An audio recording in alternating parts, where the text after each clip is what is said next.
Good morning. My name is Debbie Jacobs, and I wanted to do a video today, really, on taking on our mind. Let me tell you something. It's all about our mind. And when I say our mind, what I really mean is our thoughts. Our thoughts are the only thing that we can manipulate in the mind. I can't, manipulate my neurotransmitters. I can by my thoughts, but I can't, manipulate the cortex or the different parts of the mind. The only thing that I can manipulate is my thoughts, right? And we do not have a real understanding of how our thinking works. We think it's some that it's not us. It's out of our control. It's some narrative that is escorting us through our life and our experience. It's like our internal narrator, but that internal narrator is programmed. It is programmed by during our childhood. And let me tell you something. Our parents have negative conditioning, so we're going to have negative conditioning. And that's the problem. We have negative thoughts and we have negative reactions. Anger is a negative reaction. Fear is a negative reaction. Worry is a negative reaction. Guilt is a negative reaction. So is shame. So is jealousy, insecurity, fear. The list goes on. That's all our programming. Can you believe that? That has nothing to do with our reality. It actually, influences our reality. So if I'm sitting, in a dark room, I could either think, oh my God, I'm so scared. I'm in the dark by myself. Oh my God, is somebody gonna, stab me in the back? I can't see anyone, and I'm scared, or I could think, damn it, what am I doing in this dark room? God damn it, I want to get out of here. I don't like this dark room. God damn it, whatever. That's an example, Or I could just say, hey, I'm in a dark room. That's okay. I'm just gonna relax. And I'm gonna, breathe deeply and meditate while I'm here.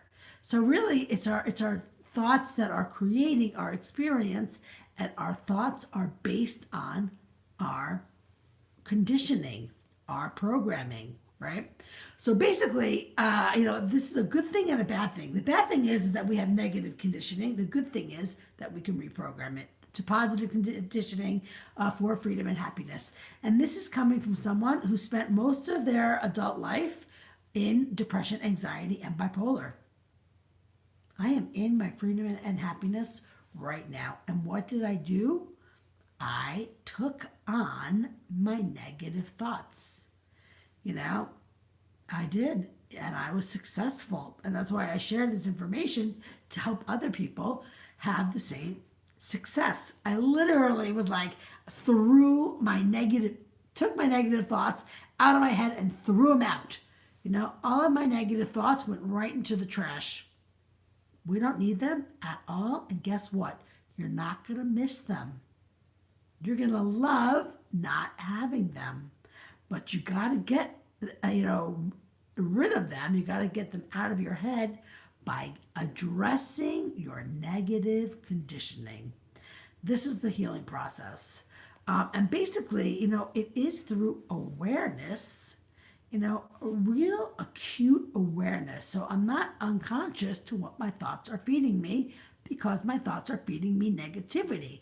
I'm actually paying attention and I'm saying, hey, wait a second. Are you feeding me negativity in my ear? That is not helping me at all. Are you making me feel bad about myself? Are you increasing my insecurity, my worry, my fear, my jealousy? And creating upset for me? Is this coming from my own thoughts? Oh, no, no, no, no, no, no, no, no, no, no. That has to be stopped immediately, addressed immediately, and reprogrammed immediately. No, no, no, no, no. There can be no negative thinking going on in my mind. And let me tell you something. When you pay attention to your thinking and take on your thoughts and say, you know what? I am not going to perpetuate this negative thinking anymore. That's been ruining my experience. I didn't have mental illness, I had negative thoughts. And let me tell you something, my negative thoughts created depression, anxiety, and bipolar. My brothers didn't. My sisters did it. I had another sister who created borderline and depression and bipolar. She has like a whole list of mental illness diagnoses.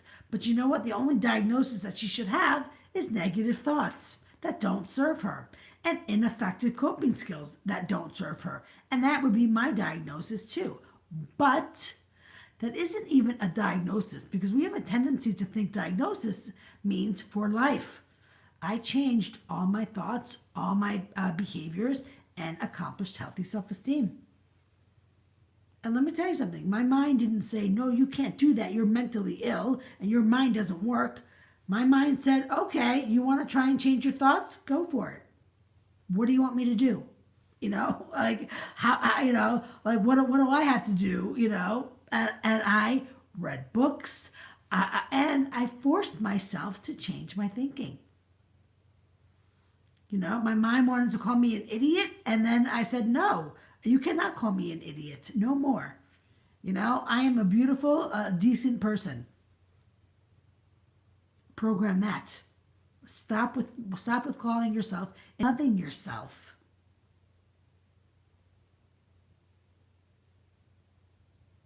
It's all in our mind. Anxiety exists in our mind. Depression exists in our mind. Fear, worry, insecurity. And what that means is that it doesn't exist in our reality. It is being perpetuated from our mind and projected onto our life. I actually had a great, amazing life in my depression, anxiety, and bipolar. I didn't have depression. I did have depression because of my thoughts, not because of my life. And what I couldn't see was the great life that I had. Because I made problems that weren't even there. And I was angry and I had insecurity and I had all these flaws. Depression, anxiety, bipolar doesn't matter about our life. It matters about our thoughts. And that's why you see all these celebrities, all these people that would seemingly have great lives, they still have depression. And then you see all these people who don't have great lives and they don't have depression.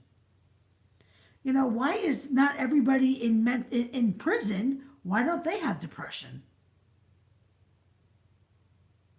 Because of their thinking. And they do have their thinking. And they do have, in my opinion, they do have a form of mental illness if they're in jail.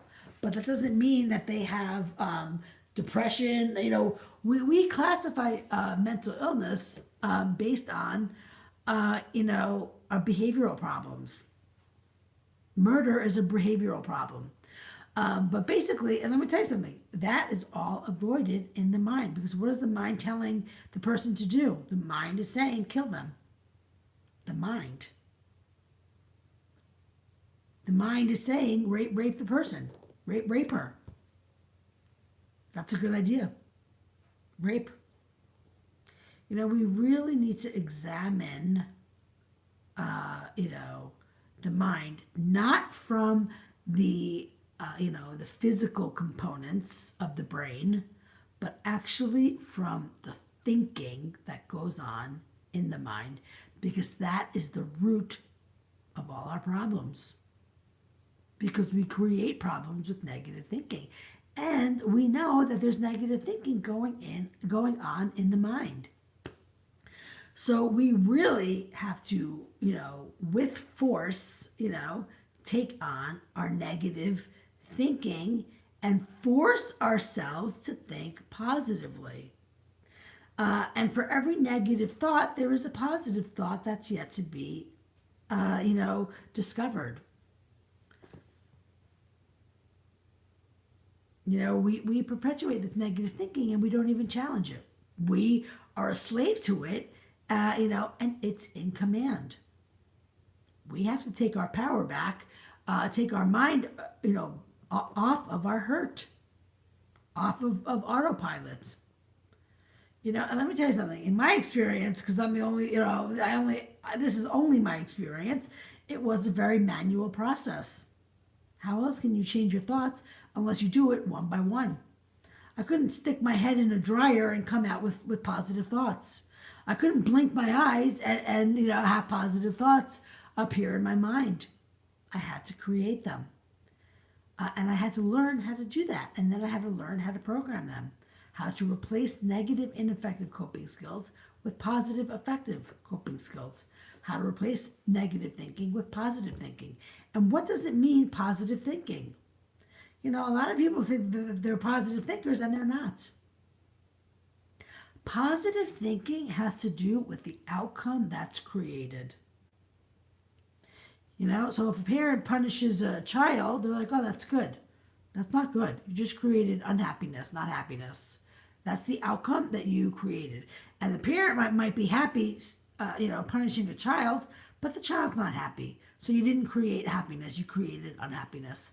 And when the parent is happy and the child is happy, then you have created a positive outcome. So get your mind to think about creating win-win. Happiness. Happiness is win-win. When everybody wins, everyone's happy. Not I win, you lose.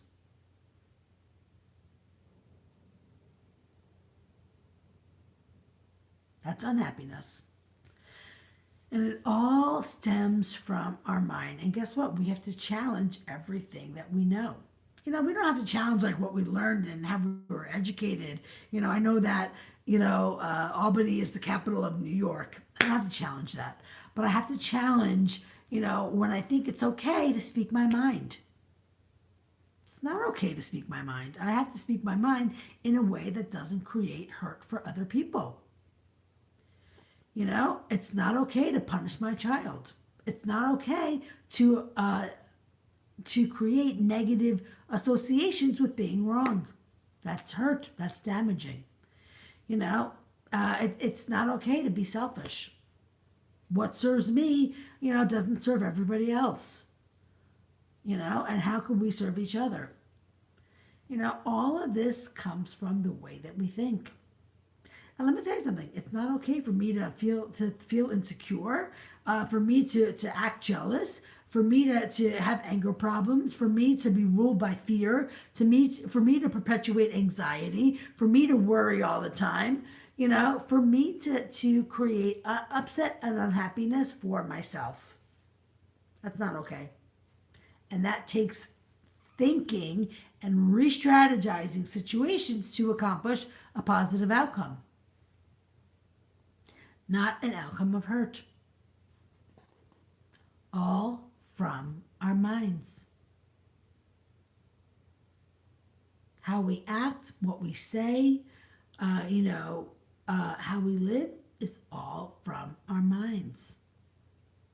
And let me tell you something. You know what else isn't okay? It isn't okay to focus my mind on things that aren't serving me and distracting me from my goals and my dreams.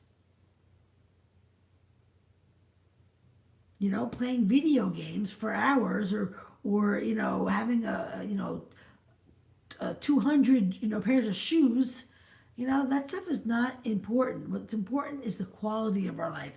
And when our life is in order, then we can, fill it in however we want. But if our life isn't in order, we need to stop, distracting ourselves from our own life and happiness, So there's a lot of things that we need to rethink. We need to rethink, am I getting along with my family? How am I treating my family? How am I treating my parents? How am I treating my siblings? Do we have love or do we have hurt? A lot of things need to be rethought, because if they're not rethought, we will live in them forever, to our grave, living in dysfunction and unhappiness. Our one life. When we could be having the best life, we're not. because we're unconscious. All comes from our mind. We have to get our minds in tip-top shape, serving our highest good, get effective coping skills to support our confidence, our self-esteem, our sense of self, and get ourselves operating, creating, our goals, our dreams, what we want for ourselves in our life. And let me tell you something. Sometimes people can be like, I don't want to get married. I don't want to have kids. I want to be alone. I'm antisocial. That all needs to be rethought. Is that serving your highest good? Everything is in the mind. And you don't want your mind operating against you and your happiness in any way. Right? So, I can't encourage this enough to go through the process of taking on your mind, your flaws, your low self esteem for your freedom and happiness and the quality of life, your one life. Right? So, all right, my name is Debbie Jacobs. Thanks for joining, and I'll see you next time. Take care. Bye bye.